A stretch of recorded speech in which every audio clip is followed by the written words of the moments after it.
Assalamualaikum warahmatullahi wabarakatuh. Kembali lagi bersama saya di channel Teknisi Sukabumi. Ya, di video kali ini saya ada servisan HP lagi nih guys. Ini HP Oppo A5s masuk ke sini dalam keadaan mati total dan LCD-nya hancur. Ini milik saya pribadi. Jadi tadi ada yang menjual HP minus ke konter saya. Ini HP-nya Oppo A5s. Ini bekas garapan di konter lain. Katanya di cas itu hanya panas doang. Nah, jadi tadi saya membayar HP ini Rp50.000 guys. Jadi ya untung-untungan aja ya, gambling aja ini mah, hitung-hitung beli baterai lah guys. Oke, kita coba hubungkan ke pengecasan dulu, apakah di sini ada konsumsi arus. Ya, kalau saya lihat ini ada konsumsi arus 0,6 ampere. Ini tidak normal ya, 0,6 ampere itu tidak normal. Normalnya 1 ampere lebih, kecuali ini 0,6 ampere bertahap ke 0,7, 0,8 dan seterusnya sampai 1 ampere lebih, itu baru normal. Kalau stuck di 0,6 ampere ya itu gak bakalan bisa hidup ya mesinnya guys. Nah, jadi untuk indikasi penyebab HP mati total itu banyak banget komponen yang berpotensi menyebabkan mati ya. Ibaratkan apa ya, ibaratkan manusia dari ujung rambut sampai ujung kaki itu berpotensi mati kayak gitu guys, ibaratkannya. Oke, kita lanjutkan ke pengecekan baterai dulu nih. Kita cek menggunakan apometer digital. Di sini untuk baterainya ada tegangan 3,8 volt. Untuk baterai berarti aman. Lanjut kita cek mesinnya menggunakan power supply di tegangan 3,9 volt. Kita hubungkan konektor kabel dari power supply ke konektor baterai pada mesinnya. Oh, ini kebalik ya. Kita coba sekali lagi. Ya, ini kebalik, min plusnya berarti posisinya ke atas. Kita coba apakah bisa. Oh, ternyata langsung short ya, ampernya itu langsung naik guys. Bisa kalian lihat tuh, di power supply ampernya itu langsung naik ya, berarti ini judulnya full short ya mesinnya ya. Mudah-mudahan aja masih bisa saya tangani karena ini bekas garapan juga ya, jadi ya gambling aja lah. Oke, langsung kita lepaskan mesinnya, kita angkat dari premnya guys. Fokus ke mesinnya dulu aja ya. Untuk bagian kaleng-kalengnya ini sepertinya belum dibongkar, masih terpasang semua, masih rapi. Oh, ternyata bagian bawah nih guys, bagian bawah ternyata ini sudah dibuka. Ini kaleng area IC cas sudah gak ada, kemudian kaleng yang samping IC cas ini sudah dipotong bagian sini. Ini jalur IC cas ya. Nah, ini kelihatan besar banget tuh. Ini udah basah juga, sepertinya udah bekas direhot atau diapain ya. Ya intinya ini sudah bekas digarap sama konter lain. Cuman gak tahu ya gimana judulnya ini. Oke, langsung kita lakukan cek pasif menggunakan apometer. Kita cari komponen yang short. Di sini banyak banget komponen-komponen yang harus kita cek satu persatu. Karena ini yang saya cek berpotensi mati total semua ya.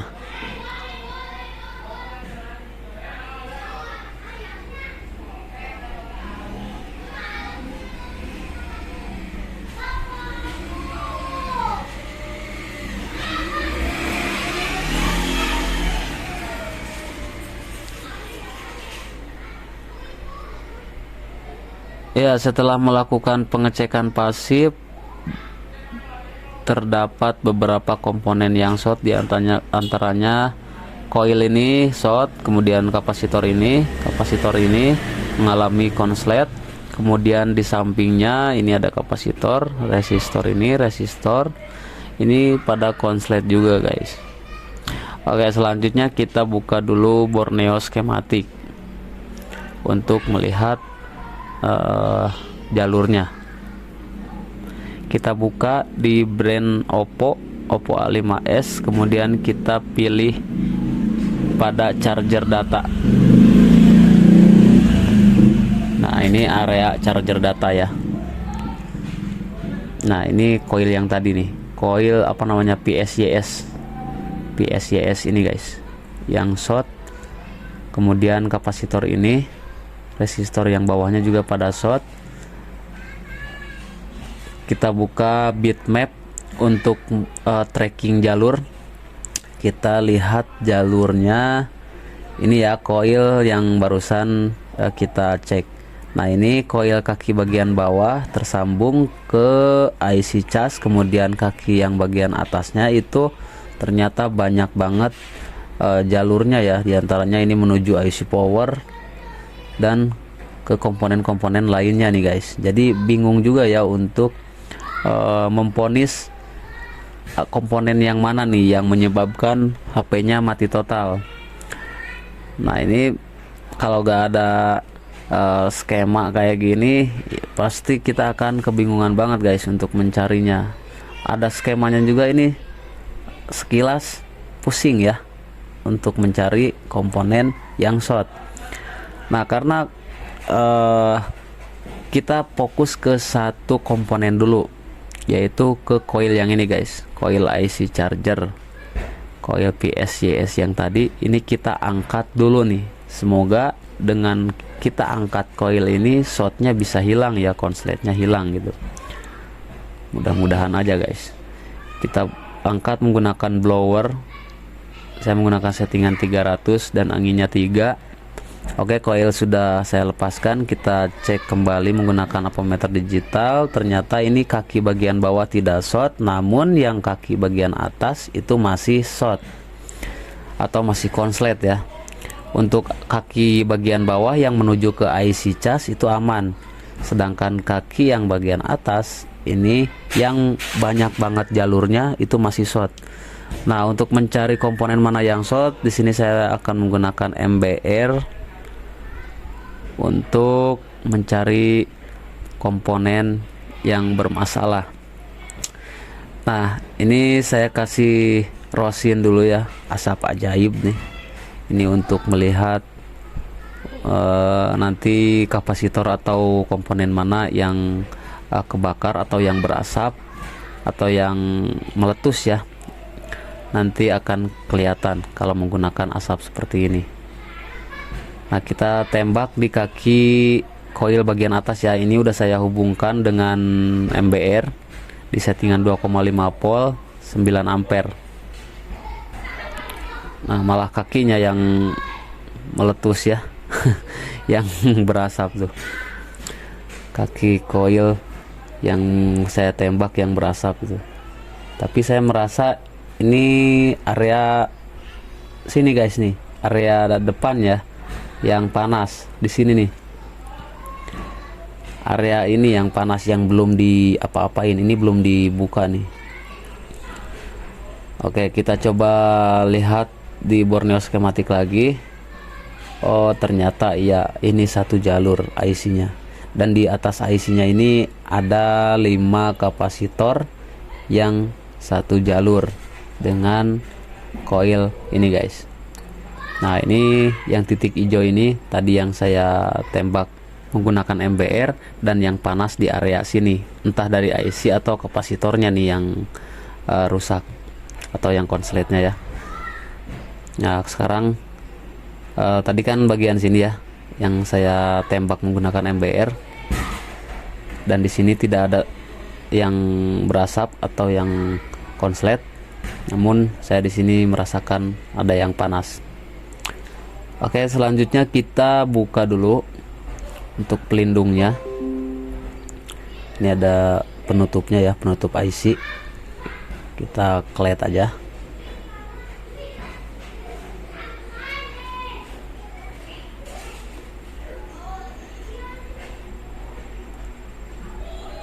Dan di sini ada pasta, ini kita lepaskan juga pastanya, kita angkat dulu.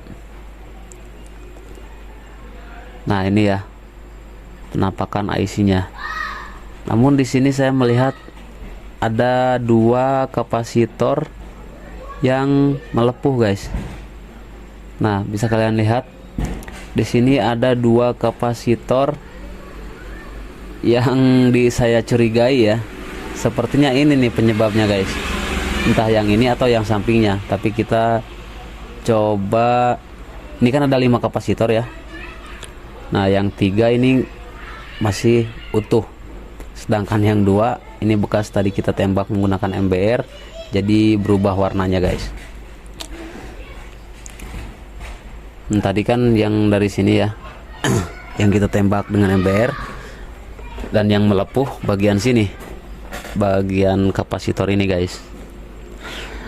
Nah, kita coba congkel dulu ya. Kita lepaskan dulu kapasitor yang pojok ini, pojok kiri. Kita coba congkel dulu menggunakan pisau cutter. Nah, setelah kapasitornya diangkat, kita cek lagi apakah jalurnya masih short. Nah, ternyata aman, guys, sekarang.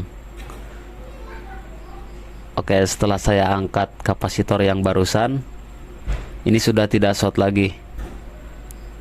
Kita coba cek di sebelahnya, di kaki koil yang bagian atas ini yang tadi masih short. Nah, sekarang sudah nggak short, guys. Dua-duanya sudah aman. Berarti penyebabnya itu dari kapasitor ya. Oke, kita bersihkan dulu. Ini kalau gak diganti juga nggak apa-apa ya. Kalau mau lebih bagusnya sih ya diganti, cuman nggak masalah nggak diganti juga. Oke, setelah kita lepaskan kapasitor dan gak ada yang konslet, ini saya lihatkan lagi jalurnya. Nah, ini koil yang warna hijau, kaki koil yang warna hijau. Nah, ini penampakan koilnya ya. Nah, sama ini, guys.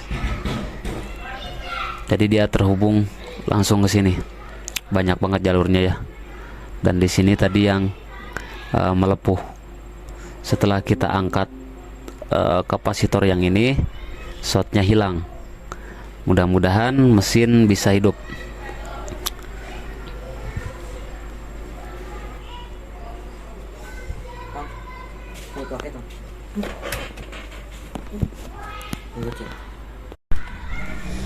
Selanjutnya kita pasangkan kembali ya untuk koilnya, karena sekarang sudah tidak konslet lagi setelah kita buang kapasitor yang ini.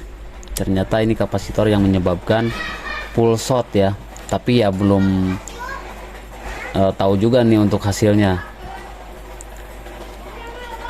Oke, langsung saja kita pasangkan kembali koilnya.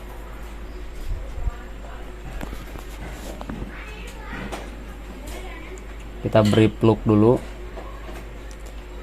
Kemudian untuk settingan blowernya menggunakan angin 300 dan panasnya angin 3 dan panasnya 300.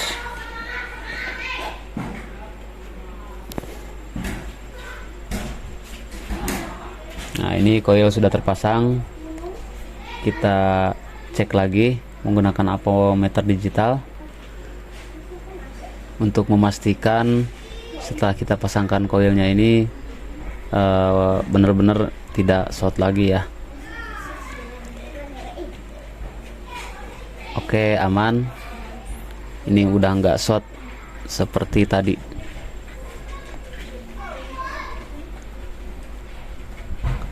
Kita cek kapasitor yang di sampingnya yang tadi short, sekarang sudah nggak short juga, karena itu satu jalur ya. Oke, kita pasangkan kembali untuk timah untuk pastanya ya.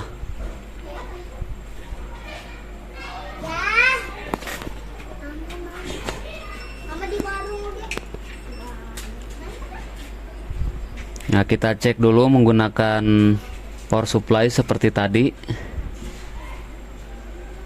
Kita hubungkan konektor dari kabel power supply ke mesinnya, ke mesin HP-nya. Ini kebalik ya, kita coba. Nah sekarang posisi seperti ini sudah nggak bunyi lagi. Kalau tadi kan di posisi seperti ini power supply-nya bunyi, kemudian ampernya langsung naik. Sekarang sudah tidak naik lagi ampernya guys. Nah normalnya seperti itu ya. Kemudian sekarang kita shortkan tombol powernya menggunakan pinset. Nah ini untuk jalur tombol powernya ya, bisa kalian lihat di power supply ampernya. Nah ampernya naik, kemudian turun, naik lagi. Ini sedang booting, apakah bisa naik lagi atau bisa booting ke menu. Nah bisa kalian lihat, kalau udah seperti ini udah pasti bisa ke menu guys, tapi ya belum tahu juga ya. Kalau udah seperti ini udah pasti bisa ke menu, udah pasti nyala ya. Mudah-mudahan aja semuanya ini bisa berjalan dengan baik, bisa bekerja dengan normal ya. Oke langsung saja kita rangkai ke premnya.